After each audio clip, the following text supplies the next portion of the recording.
Welcome to the official Gen Strong Nexus YouTube channel.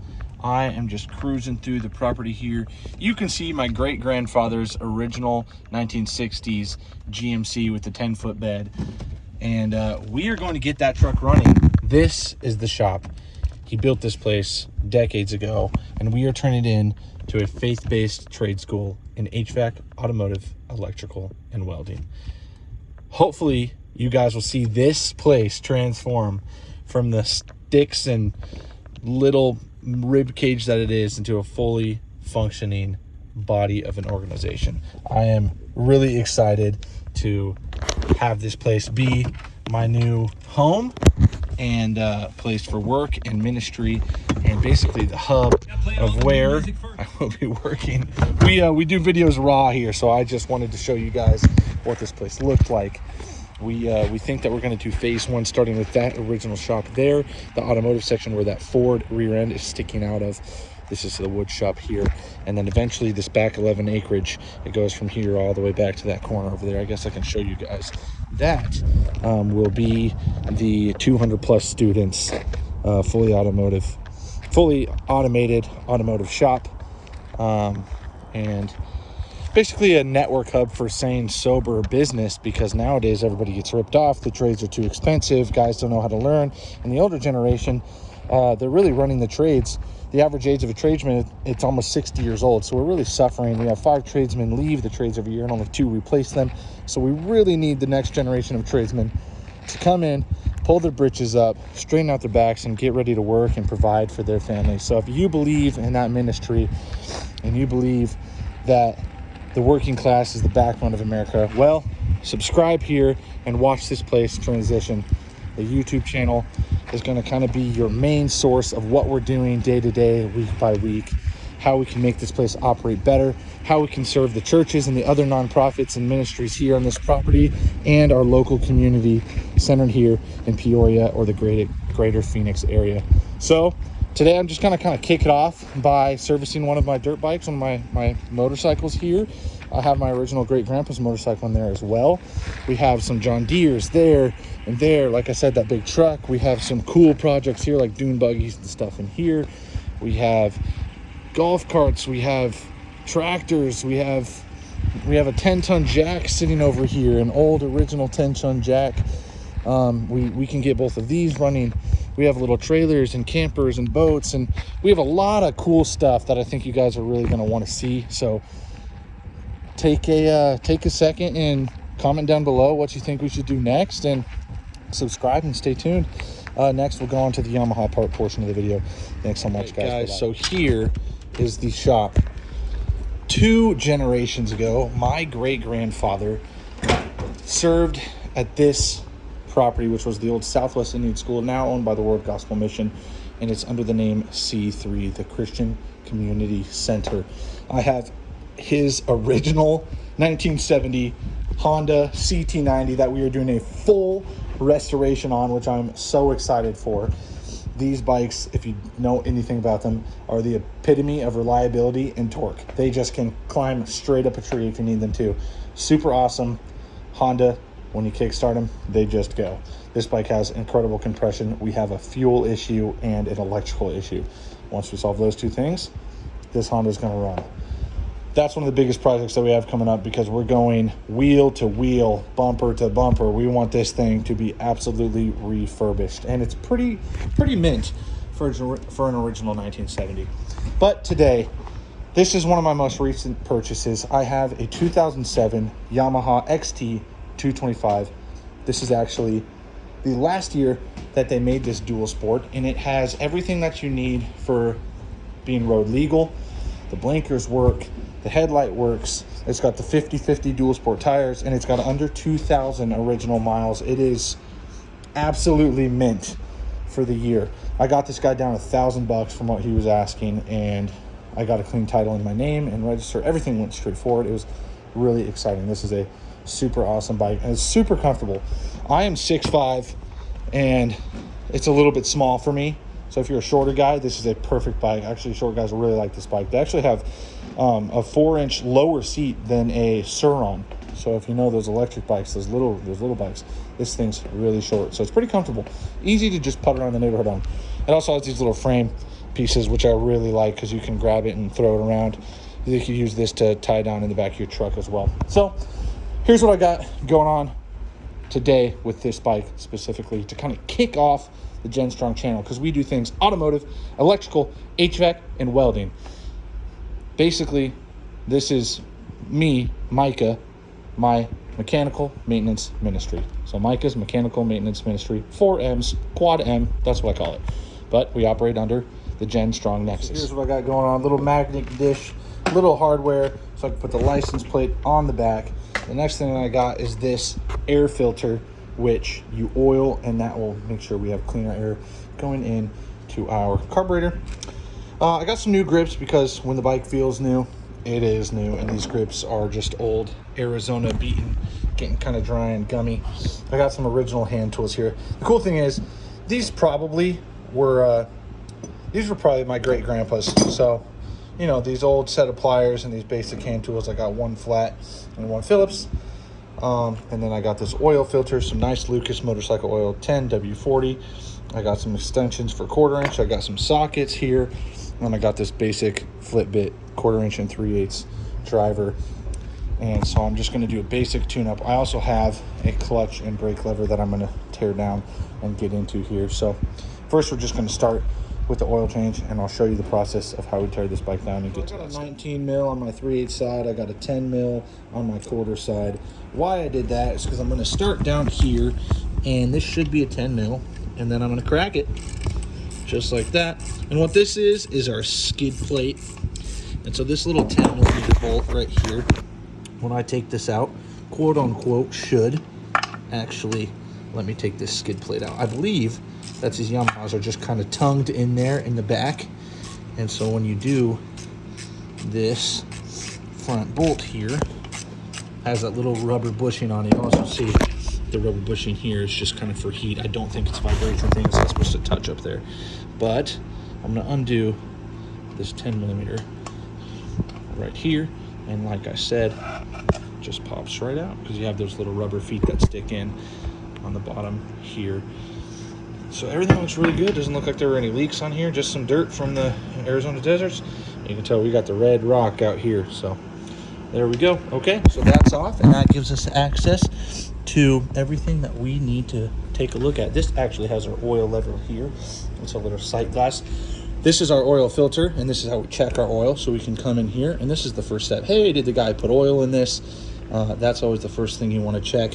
You can look down in there, get the bike hot, stick a you know, something down in there. We know we do have oil. We can see we're just about at that line, so we're good. It's just black and it's ready to get changed because I just bought this bike. The first thing you should always do is an oil change. I'm gonna head around to the other side and I'll show you. You're gonna look on the left side of this bike and you're gonna see this 19 millimeter flat faced there, and that is gonna be our oil drain port. So get your 19 on there, confirm it is a 19, it is. They should all be the same, and then crack this puppy loose. I'll try. Odds are I'm gonna have to hammer on it, but there's a chance I can do it with one hand here. Nope, not happening. So I gotta get this thing set up, and we'll try again here.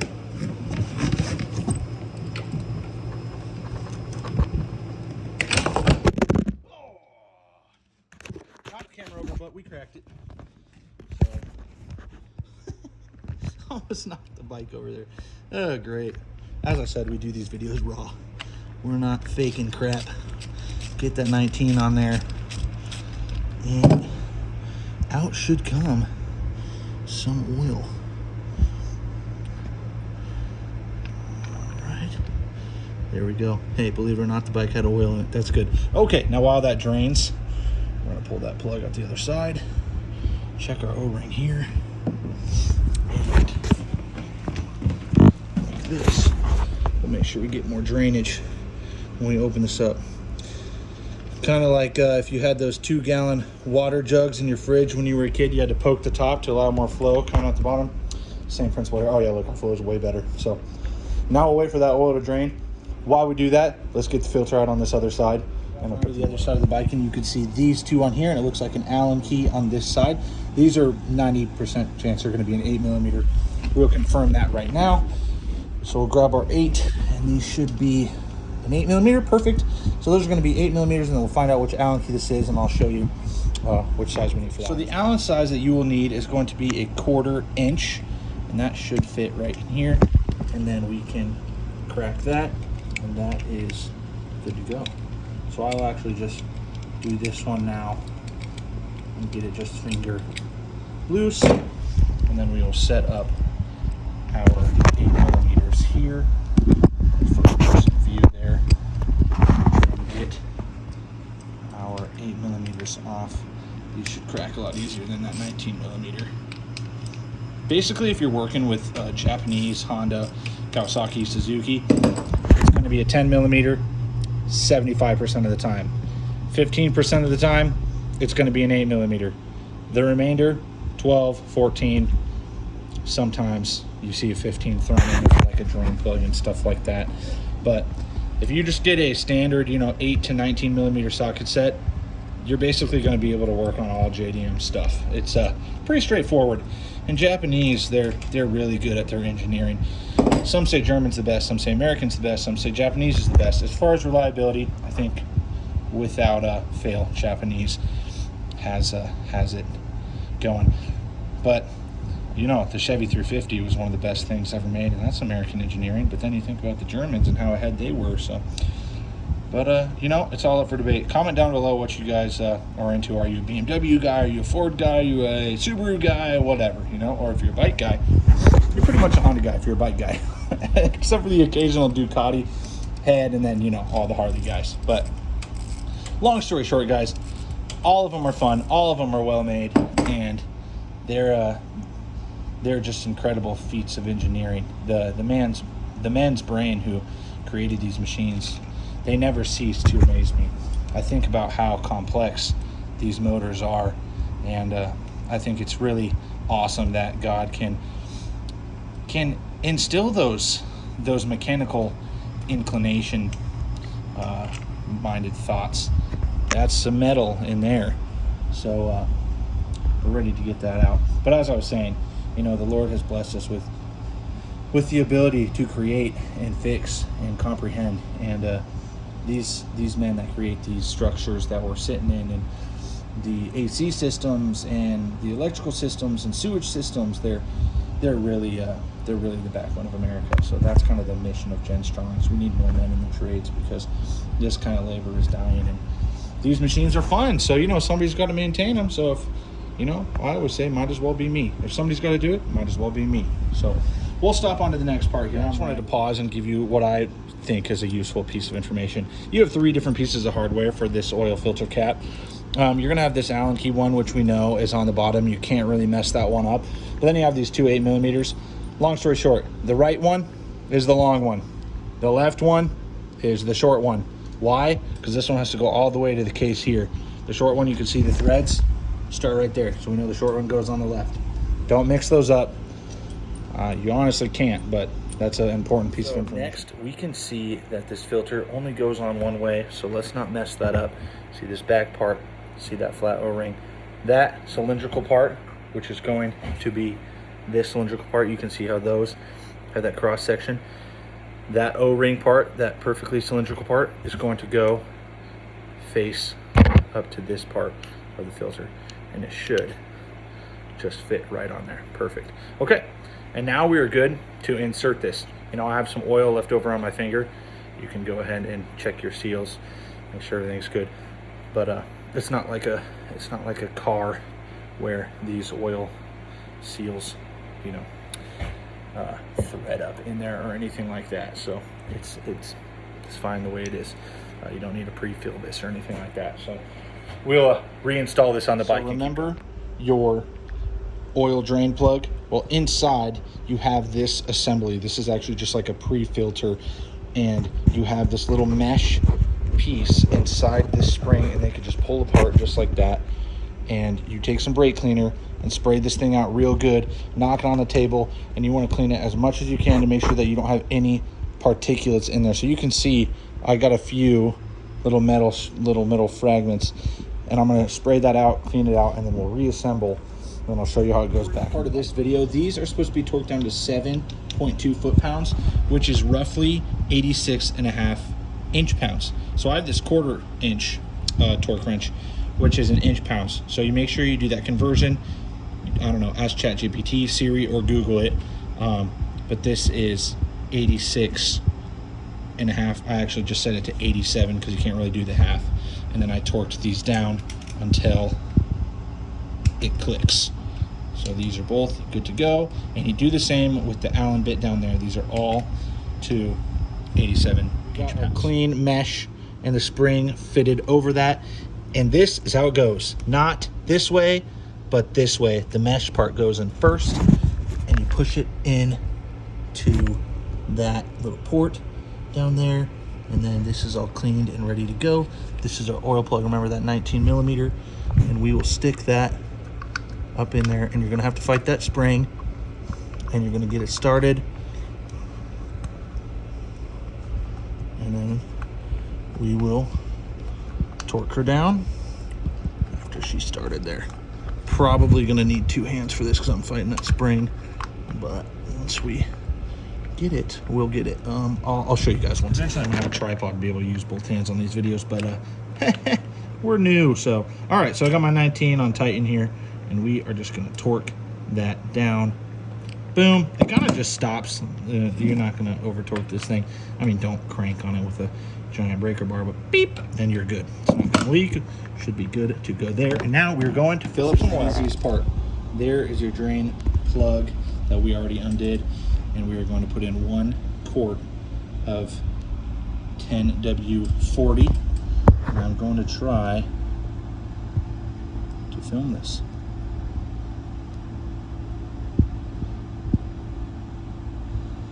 So off we go. Slowly but surely, we're going to pour in the whole thing, and then I'll keep you guys patient. Now, according to the manual, you start the bike, let it run for 1 to 2 minutes, and then, not on the kickstand, but with the bike completely level, you check the sight glass. So you see, when we level the bike, it should be right in between those 2 lines, not higher, not lower. So we are right on the money, guys. That is perfect, and I am happy. That is some yellow golden engine honey. We are excited. Next, if you want to do the spark plug, guys, this is how hard the spark plug is. You take that off, you undo the spark plug, you thread a new one in there. Pretty straightforward stuff. I was going to show you guys that portion of what we did, but I don't think I need to. That's rather easy. This literally just snaps back on there like that. So next, we're going to do the air filter. This air filter here, we're going to unbolt this fairing, which right here is a 10 millimeter. I'm going to undo that one. I'm going to walk around to this other side, and I'm going to undo this one, and then these are going to pop off. They have 2 little rubber feet, and they just pop off. I'll show you how that goes to show I'm a Honda guy. I am always used to the air filter being back here under the seat. Looks like I only needed to take off this left fairing, and we actually could have gotten to the air filter right here, but I took the seat off, so you don't need to do that. So hopefully I know how to edit enough to tell you in the video, hey, you don't need to do that, and you're not going step by step, or else you wasted about 2 minutes of your life that you're not going to get back. Goes to show some sort of YouTuber I am. Okay, now you're going to get your big number 3 Phillips, and we're going to take 1, 2, and 3 off, and I'll show you what. Really gently, you can take a flathead and kind of just move this a tiny bit. You don't want to mess with it because it's plastic. Just like that. You see how that just went in real easy? Just kind of real gently take her off. Oh man. Okay, so you see this air filter here? Woo! Oh my goodness. It is really good that we are changing this. That is so bad. Okay, we're gonna get this thing changed, and I'm going to go and clean this all out first. That out was I started up that leaf blower, and I believe this on a bunch of dust came out, and it's looking way cleaner in there. Now we're gonna go over here. I'm gonna show you this assembly and how we get the new filter to sit properly. So I'm sticking my foot in the vise right now. So you know me, Ghetto McGee. So I'm gonna take this filter here. I'm gonna take this nasty one off. And we're gonna give this a knock. Look for any particulates. And we're gonna clean it off with our rag. This thing has been needing to be replaced for years. But a bike that's from 2007 that has less than 2,000 miles, obviously sat for a long time. I did already clean the carb, and I do have a rebuild kit in case it does start bogging on me, but it is running pretty well, so hopefully I won't need to do that. So that's cleaned up now, and next we're going to assemble this by simply sliding our filter over. Video it goes on this way, guys. The pocket is reversed. This one had a pocket this way. This one that I bought new has a pocket we call this hot dog style. That's hamburger style. So this filter did come pre-oiled too. You can kind of see that. Well, maybe not. There's some oil on my hands. If you don't, you have to get the little kit of oil. It's about $1.50, and you massage it into it. Just kind of sponge it together and massage this filter up. And now this will go back. And there are my teeth on that side, the little hooks, and it slides in that groove in between this and this little piece up here, and it should, quote unquote, just slide right in there in theory. Should be able to clip that, because that portion there, I'm gonna have to clean this out, but this portion here should fit that part that's sticking out, if I'm correct. Okay, perfect, yes. So that sits in there. Okay, before I do that, let's clean this up. Look, I already got my filter dirty. That's why you oil, because it sticks to it rather than it goes through. But yeah, that sticks out right there. So I'm going to clean this up real quick, and then we'll having to take the screwdriver to get in between all these grooves and stuff. But we cleaned this thing up, and now we are ready for reinstallation. So that should sit just perfectly, and I should feel that piece go in that groove. I'm really happy with that. That is nice and firm. Now we're going to grab our hardware and not get stuck on my glove here.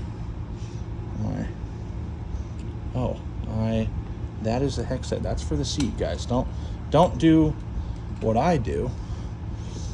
There we go. So we're looking for Phillips heads, remember? That makes sense. Look how Yamaha makes sure you don't mess up and install the wrong portion. Different thread diameters there. That is really good stuff. Oh man, I gotta focus on my camera. My camera work is sloppy here.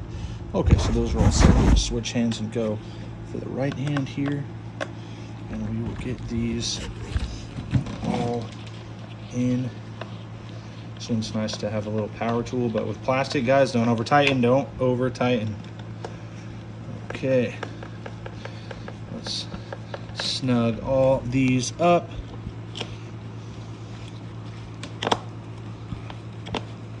Oh, I'm missing. Okay, there we go. Bam, bam, bam. Okay, awesome. And we're good to put the seat back on and get this thing started. On to the next step, I'm gonna reinstall that skid plate. Remember, it's pretty straightforward. So guys, what I'm gonna do is reorganize this rubber piece, make sure there's no rocks left in here. And then you see these two pieces here, and then the bumpers, two pieces slide in just like that. Boom, they go right in there. You'll feel them go slip, and then we run this 10mm up. And get some of the camera view. There we go. Just line yourself up. It should be right on the money here. Am I missing? Looks like I'm missing just a little bit here. That's it right there. Okay, we're gonna need to go back to the 10mm. Guys, that filter is back in. I honestly just put the fairings on. They snapped in there. Reverse the order of what I did earlier to get the seat and fenders back on, and we are good to go. Now we will turn the bike on. I'm going to pull the choke. It hasn't been started for a while. And then I just prime the carburetor a little bit, like that. And let's see. Oh, important aspect, guys. You gotta turn the fuel to on this bike. Down is on, up is reserve, and fully forward on the sideways is off. So now we're on. Okay, let's see if she starts up here. There we go, guys. So she's heating up. I'll turn that choke off. You can hear what a cold start sounds like on an XT225.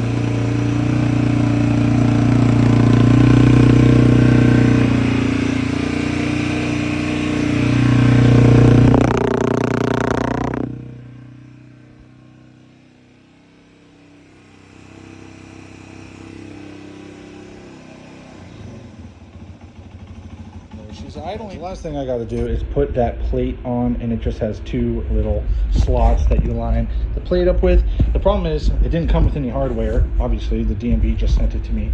There's no hardware existing on the bike, but we have 60 years of hardware collected in this shop, and so I just ran up to this top shelf. I found some here. Just two over, I found the bolts that match those nuts, and we are good to put that plate on. I'll just feed it through like this, and I'll put the bolt on the other side with the plate in between it, and this bike is good to go. Thank you guys for watching this video. I'm gonna try to post at least once a week, maybe even twice a week. I do a full-time job, remember, and I'm trying to start a full-time ministry, so putting those two things together, this is kind of on the afterburner, but I do want to, you know, be an entertainer. I've always just liked building stuff, and oh, I forgot to close my bowl. Okay, this is things we look for, guys. Look at that. So, see that dripping? That's our overflow. We should have a hose coming off of that, running down where these ones are, but I should also just close that off right now and make sure that that is not dripping anymore. So we're gonna do that right now. But you know what? Like I said, these videos are raw. Things have problems. That's a simple fix. We're gonna take care of that, get this plate on, and we're gonna rip this back tomorrow. Thank you guys so much. God bless you. Hopefully you guys can stay in the Word and stay in each other's lives. Camaraderie is everything. Don't be idle. Don't be lazy. Work hard. Support your community. Grow a family. And subscribe to the Gen Strong Nexus. Thanks so much. Bye-bye.